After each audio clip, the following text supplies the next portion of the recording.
성격에 만족한다는 사람이 0.5%에 불과했더라고요. 95.5%가 만족하지 않은 거죠. 그렇죠. 그러니까 거기까지 맞는 정상인 것입니다. 거네. 그래서 정상인 겁니다.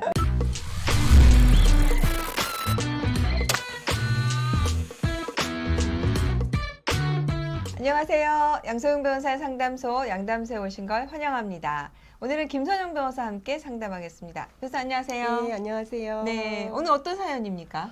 오늘은 동물은 죽여도 된다는 이런 비상식적인 말을 달고 사는 남편과 이혼하고 싶어하는 사연입니다. 좀 소름 끼치는데요. 예. 네, 한번 저희 볼게요. 네. 결혼 7년 차 5살 딸아이가 있습니다. 사실 결혼 초부터 저는 남편이 너무 싫었습니다. 연애 때는 잘 몰랐는데 남편은 매사 부정적이고 항상 누군가를 욕하고 비난합니다.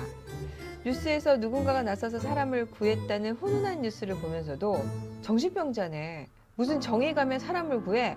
어쩌다 그랬겠지. 누군가 부모님이 돌아가셔서 슬프다고 하면 유산 받는데 뭐가 슬프냐? 뒤로는 웃고 있을걸? 버려주고 아픈 반려견 이야기가 나오면 뭘 저런 걸 살리려고 하냐? 바로 죽이면 되지. 이러면서 동물은 아무렇게나 죽여도 된다고 말하는 사람이에요.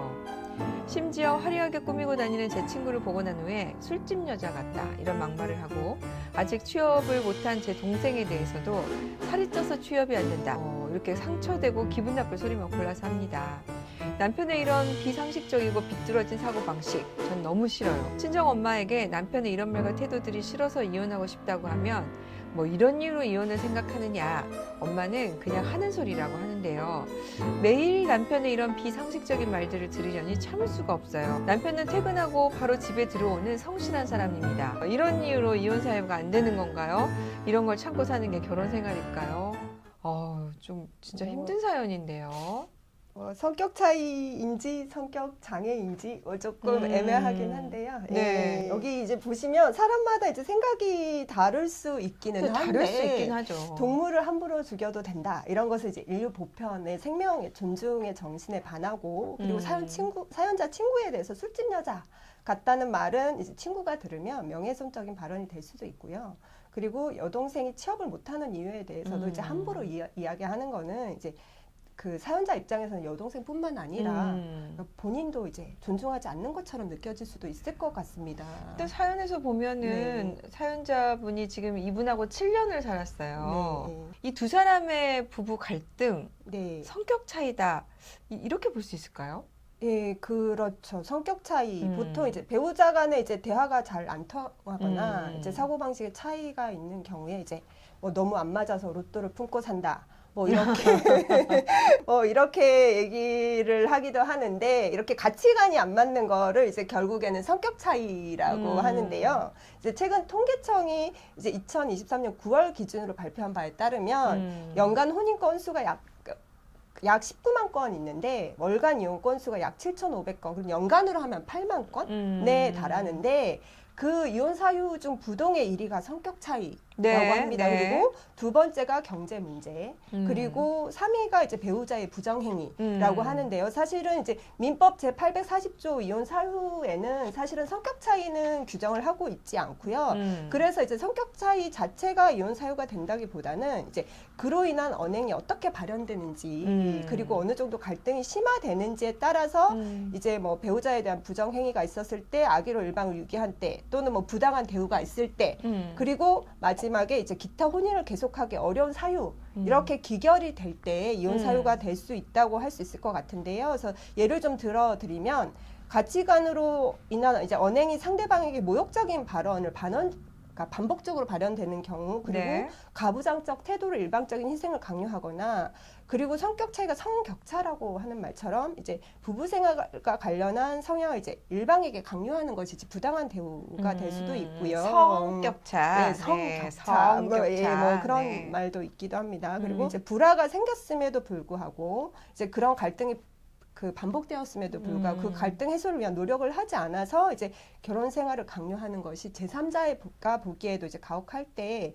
제6호 기타 혼인을 계속하기 어려운 중대한 사유가 있을 때 해당한다고 봐서 이혼 사유가 될 수도 있기는 합니다. 자, 이런 비뚤어진 사고방식을 가진 남편 자, 이게 이혼 사유가 될 수 있을까요? 이게 지금 보시면 법원이 이제 과거에는 부부간의 성격 차이를 극복할 수 있는 것으로 보고 이혼 사유로 인정을 하지는 않았는데 오. 최근에는 이제 성격 차이로 인한 이혼을 인정하는 경우가 이제 많기는 한데요. 네. 그렇다고 해서 이제 모두 인정하는 건 아니고요. 음. 이제 말씀드린 것처럼 이제 성격 차이 자체보다는 성격 차이 즉 가치관의 차이로 어떤 행동이나 말이 발현되는지 그리고 그로 인한 차이로 다툼이 잦아지고 그리고 갈등 봉합을 위한 노력을 했는지 여부에 따라서 이혼 여부가 결정이 되는데요. 여기 사연에서 네. 이제 돌아와 보면 현재 이제 뭐 약간 그 부정적인 말을 이제 반복적으로 하거나 뭐 그렇게 했다는 것만으로는 사실 나한테 직접적으로 피해를 준 게 아니라면 이제 혼인 생활을 계속하기 어려운 사유에 해당한다고 보기는 어렵지만 이제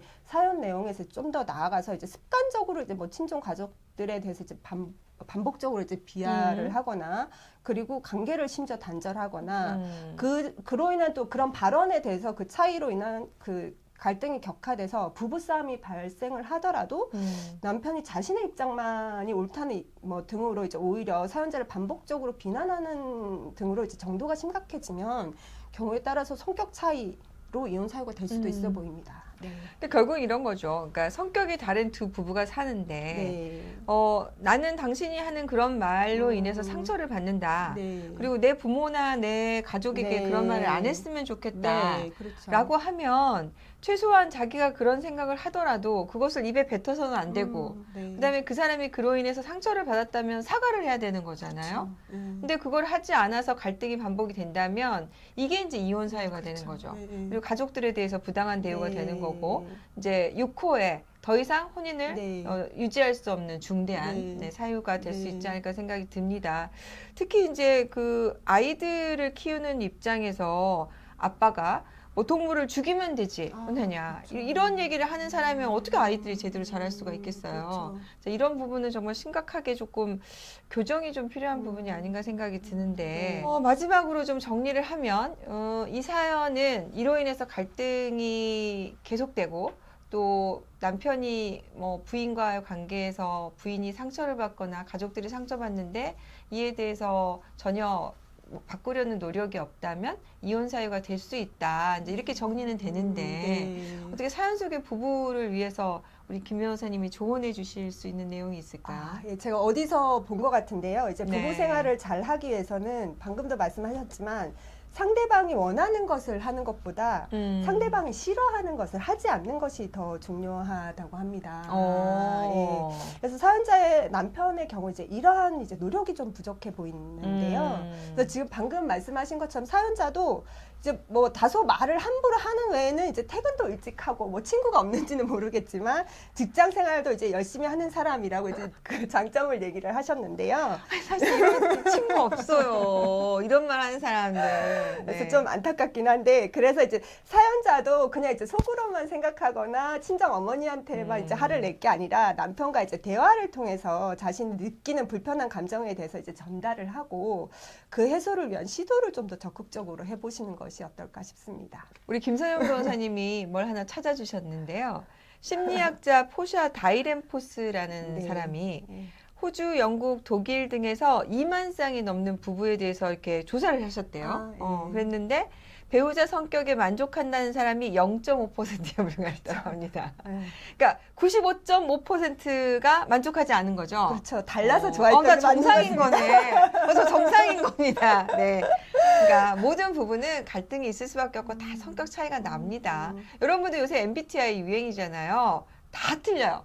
나는 우리 남편이랑 세자가 틀려. MBTI가 4자인데 세자가 틀립니다. 근데 다 그렇게 사는 거예요. 다만 우리 김 변호사님 얘기해 주신 대로 싫어하는 것을 안 하려고 하는 노력은 좀 필요하지 않나 그런 생각이 드네요. 자, 오늘 상담 도움이 되셨는지 모르겠습니다. 도움이 되셨다면 좋아요, 구독 부탁드릴게요. 김선영 변호사님 감사합니다. 네, 감사합니다.